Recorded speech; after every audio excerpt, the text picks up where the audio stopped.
This is our third video featuring the Amel Super Maramu 2000, built in 2003, which we are helping David sell. In the first two videos, we showed Ad Lib's interior and features, as well as an interview with her current owner, David, where he shared his reasons for selling. If you are interested in this boat, please let us know and reach out to us, email at sailingaquarius.com. Well, hello. We're on Ad Lib, and I'm going to show you some of the things we've got up here, some of the things you might want to change if you actually purchased a boat like this, and just basically show you the boat. We've got two lazarettes, port and starboard, and inside you have an extra anchor, you have several sails, but the ballooners, they're probably going to have to be replaced. You have a mizzen ballooner and a ballooner that goes up on this, very similar to the Genoa. But you should replace the ballooners. It's got an extra anchor in here, and there's decent ground tackle on here. We've got about 70 meters of 12 mil galvanized chain, and that should be enough for a boat like this. We've got several lines, oversized lines for docking, and there's a couple more, so that should be fine. I forgot what was in here. Fenders.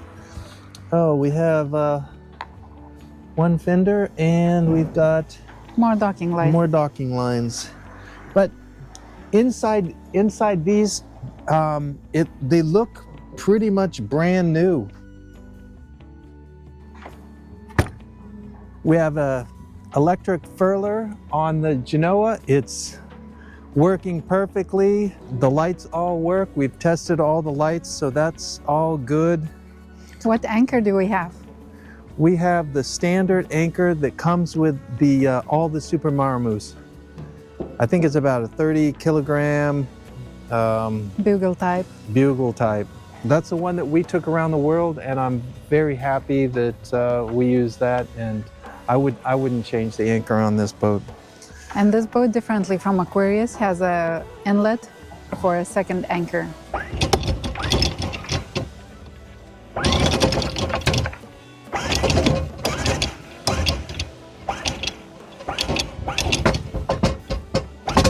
Genoa is 100% Genoa, and it would probably be better to put a 150 on here, and that would be a standard for an Amel 53 Super Maramu. This one here is a little bit old, but it's usable, but it probably should be replaced. Everything else looks good up here. These windows, hatches, these hatches all look really nice. The only one that has a little bit of hazing, or it's crazed, is this hatch here. But other than that, all the hatches look great. They still have their springs working, so you can move them up and hold them. Most of the boats, the older boats, when you lift them up, they don't stay in one place, but these are really nice. I'm very impressed. It's got the original poles, and it has the extensions, the short poles, in the trunk. So everything that should be on the Super Maramu is on this boat regarding the poles. The lines are also in the back here. So all the lines that go to the poles, we could actually put one out, but I don't think I'll do it today. Everything's here for the poles. We replaced a couple of the halyards, and another halyard has to be replaced, but we put a chase line through, so that's all set up. And we replaced the up, what are those called? The uphauls? The halyards that hold the poles up. So those are all brand new lines. And that's it. Okay, so over here, so this is the outhaul, and this is the furler right here. Both of them have electric motors. This right here should be changed at some point, and it'll cost you about $1,000 to change the gearbox, the motor, and you might have to change this out too, because I don't think this is coming out of this gearbox. It's been welded together. But it all works really good, and I would probably just keep this like this until something breaks, but I would have a spare on board ready to go to replace all of that right here. How about the mainsail? The mainsail looks good. I wouldn't be changing the mainsail anytime soon. I think it's really good. So the mainsail was a sail that I used the least on this boat, but because the Genoa is a 100 rather than a 150, probably have to use the main a little bit more. But the main looks good. I wouldn't change it immediately. I'd change the Genoa, but I would keep the main and I'd keep the mizzen because they both look okay. Everything's working well. Everything's looking good. Standing rigging is probably original.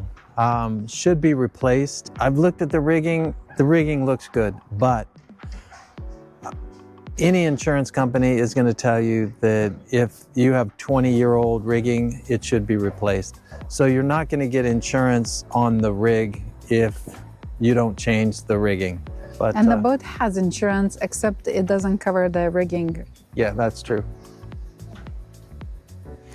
So the rigging on a boat like this, if you get Acme rigging, it costs 16,000 euros for the rigging and about 2,000 euros to put it in. Or maybe it's about 14,000 for the actual standing rigging and 2,000 to put it in. So around 16,000 euros is what it's going to cost to do all the standing rigging on this boat. Cockpit windows were replaced about 2 years ago. And the cockpit windows look nice. On Aquarius, we had a little bit darker shade, but that's good and bad. During the day, it's nice to have a little more shade inside, but at night, you want clear. So it's up to you if you would replace them again, but they actually look very good. Yeah, somebody did really good job, because we saw some other people where the windows were not done very nicely. The bimini, of course, you probably want to redo the bimini. The bimini is a bit old, and what we did was we brought the bimini all the way back to here, is where we brought our bimini back to. And that gives you a little more space out here to do whatever. And a bimini would probably cost you around 6,000 euros. But I tell you what, it's nice when you have a complete enclosure and everything is nice on the inside, because then you can sail in your pajamas and you feel very comfortable inside these boats. And 6,000 euros is a full-on, completely maxed out bimini, all to the best. Exactly. Now here, I would remove these solar panels from this area, and I would have a solar arch. Javila says that she would rather put the solar on the bimini and maybe some solar up front. You could do that as well, but I like having a solar arch in the back, because if you have a solar arch back here, you have a little more up here to like give you a little more protection when you're standing and you're not in the rain or anything. But also when you're getting in the boat, you can have lines in the back to help you get in the boat. And it's just a lot more comfortable getting out of the boat in the back if you have a solar arch on the back. But that's completely up to you what you want to do. But I would not have the solar in this area here. So in this area here, I would definitely have pads like Aquarius had, so you could actually lay down in that area rather than having these. I would put solar on the bimini or on the arch, one of the two. Let's look at the dinghy. So our dinghy is, it rained last night, so it's a little full of water. but the dinghy is actually nice. It's an AB with a fiberglass bottom. Man, we really need to empty it out. And the 5 horsepower Tahatsu outboard. Yeah. And with one person, I can actually get that thing on plane. It was dirty on the bottom, but I cleaned everything up and I can get it on plane. One person. With 2 people, it's not going to get on plane, but one person it will. So in this locker here, I believe there's some more fenders, bigger fenders.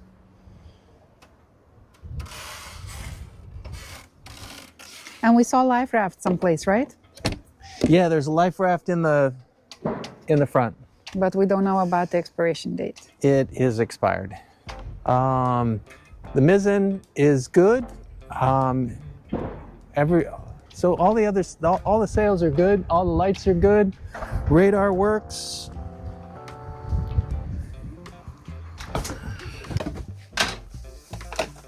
So another one of the things that doesn't work on this boat is the chain counter. And I think you should replace it with the chain counter that I put on the boat on Aquarius. And that would look very nice with this setup. Oh, it'd look beautiful.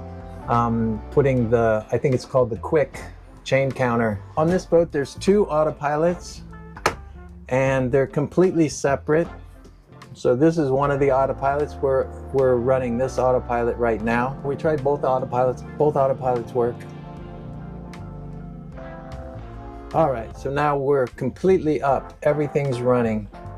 So the only thing that doesn't work on the dash is the chain counter. And the other things, there is a remote control for autopilot.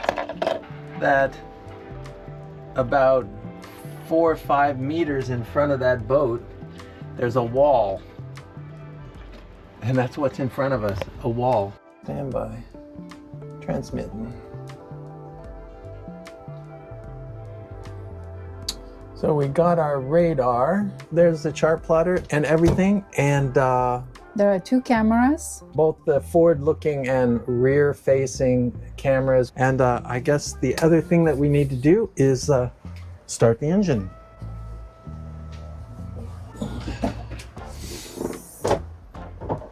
The engine compartment is cleaned up. Everything looks pretty good. So everybody knows you need to, look at the oil before you start your engine. How big is the engine? The engine is a Yanmar, 100 horsepower. Everything looks pretty good in here. I'm very impressed with the engine compartment.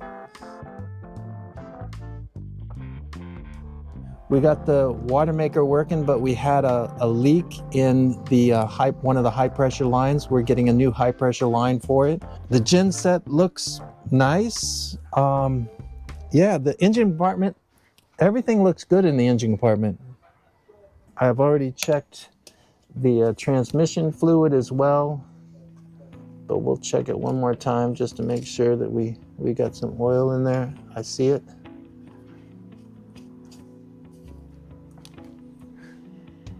So check your fluids, oil, and this fluid here, and everything looks good. So it's time to start the engine. On engine hours, we don't know the number of engine hours on this boat, but I would say it's probably less than 4,000. I think it was stuck in the Caribbean, and I don't think it went that far. It's actually a pretty nice boat. I like it. So let's get the engine started.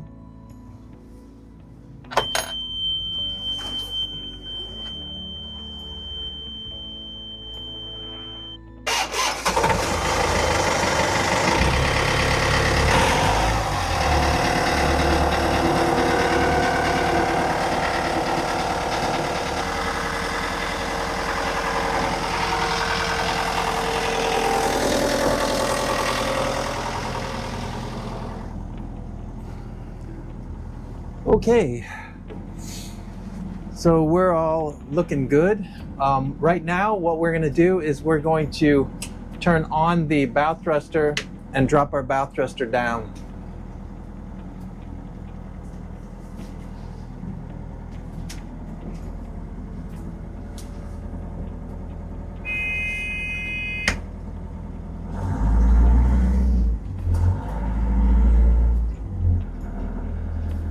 All right, now we're going to test our bow thruster.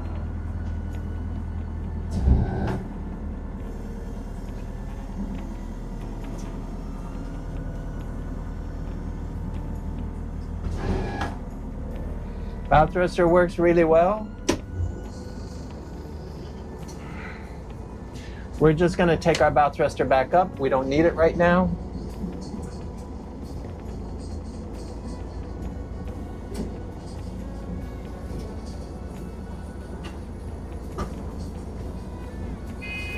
Bow thruster up, lock. We're going to just turn it off.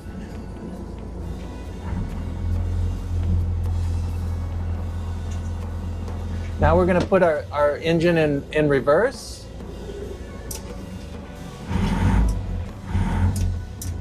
Reverse works good.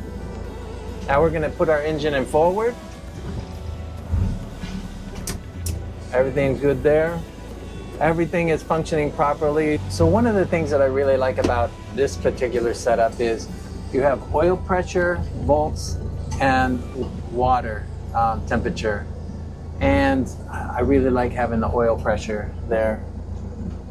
There's plenty of information there for you. I think you can set that up whatever way you want. The other thing we need to look at is what the exhaust looks like. So come over and look at the exhaust. So you look at the exhaust, no smoke, everything looks good. Can you rev it up a little bit? Not in gear. Yeah, a little bit more, stop. All right, bring it down. Everything looks good. Everything looks good on that. It's got a radio up here too, which is nice. Let's see.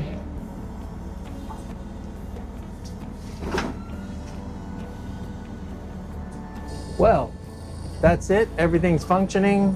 I'm very happy with it. All right, we're shutting her down. Oh.